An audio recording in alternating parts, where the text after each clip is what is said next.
Plenty of rookies were premier fantasy performers in 2016. Dak Prescott finished sixth among all quarterbacks with 286 fantasy points, well ahead of stars like Russell Wilson and Cam Newton. His teammate, Ezekiel Elliott, was a breakout star, finishing second among all running backs, 293 fantasy points in standard leagues. And the wideout, Michael Thomas, was a surprising star for the Saints, finishing in the top 10 among receivers. So who might break into the fantasy spotlight from this year's loaded rookie class, Fabs? Somebody you like just got handed the keys to a Ferrari of an offense? Yeah. Maybe a Buick of an offense? Would always want a Ferrari, and Kareem Hunt is a guy who, he's probably the biggest riser in fantasy football over the last 2 or 3 weeks. Once Spencer Ware went down with that injury, you see this kid seeing a big-time workload in an Andy Reid offense that is a really good fit for his skill set. And you also look back at some running backs who have had success under Reid, like Jamal Charles and Brian Westbrook and Deuce Staley. Remember Deuce Staley, and also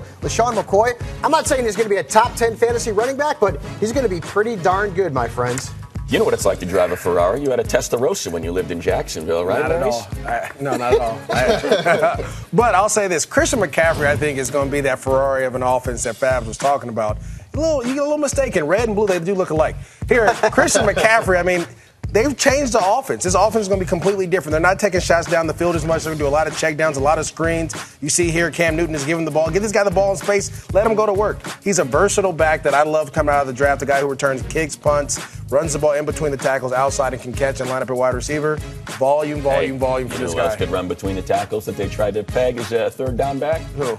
Maurice Jones. That's right. They do look alike. How about it, Marcus? I guess if we're going cars, Leonard Fournette like a Range Rover or something. I mean, kind of a big, strong guy, but can get out and can run. Yeah, he can get out and run a little bit. I mean, look, the quarterback situation is a disaster right there in Jacksonville, and that's going to impact how they're able to throw the football, which means they are going to rely on Leonard Fournette heavily. The last time the Jaguars had a 1,000-yard rusher was 2011 when this guy sitting to my left did it. So I look for Leonard Fournette to get enough opportunity so he can kind of break that string this year. Boy, MJD, you're getting all the love, my friend. As he should. As he should. Hey, he won us championships. Dalvin Cook is another guy that you want to give a lot of love to.